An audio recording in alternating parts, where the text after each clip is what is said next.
যে সরকার তার নিজের অস্তিত্ব নিয়ে গাফিল, সেই সরকার কিভাবে জনগণের প্রত্যাশাকে পূরণ করবেন?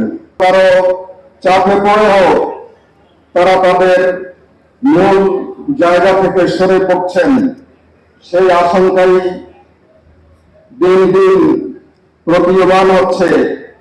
আমার কাছে অত্যন্ত অদ্ভুত লাগে যে সরকার তার নিজের অস্তিত্ব নিয়ে গাফিল, সেই সরকার কিভাবে জনগণের প্রত্যাশাকে পূরণ করবেন?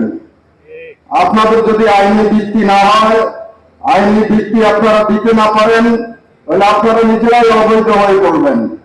আর অবৈধ কোনো সরকারের মাধ্যমে যদি কোনো সংসদ নির্বাচন হয়, সেটাও অবৈধ সংসদে পরিণত হবে।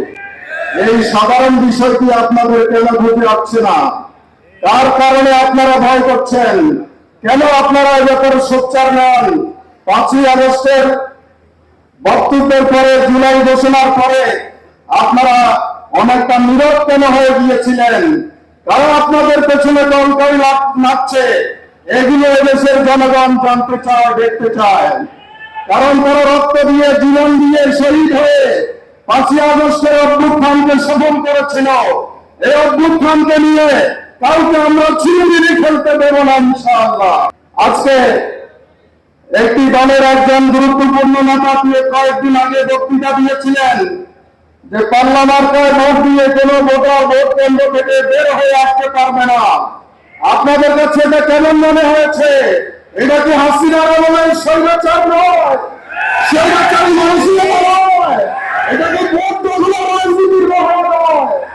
আজকে তাদেরকে আমরা যদি সুযোগ দেই, তাদের কাছে যদি আমরা নদী স্বীকার করি, তাহলে এই জাতি কোন বিশ্বাসঘাতককে ক্ষমা করবে না। এই দেশের ইতিহাসে অনেক নির্যাতন এসেছে, আর কোন নির্যাতন বাংলাদেশে আমরা হতে দেব না। সে কারণে জনগণের সেন্টিমেন্টকে অনুভব করে জনগণ আপনাদেরকে এতদিন সমর্থন দিয়ে এসেছে।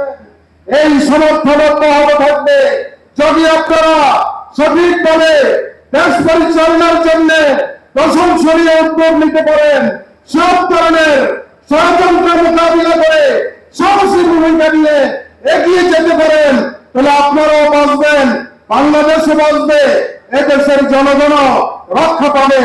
আসুন সেই ভূমিকা আমরা আপনার সকলে মিলে ঐক্যবদ্ধভাবে পালন করি।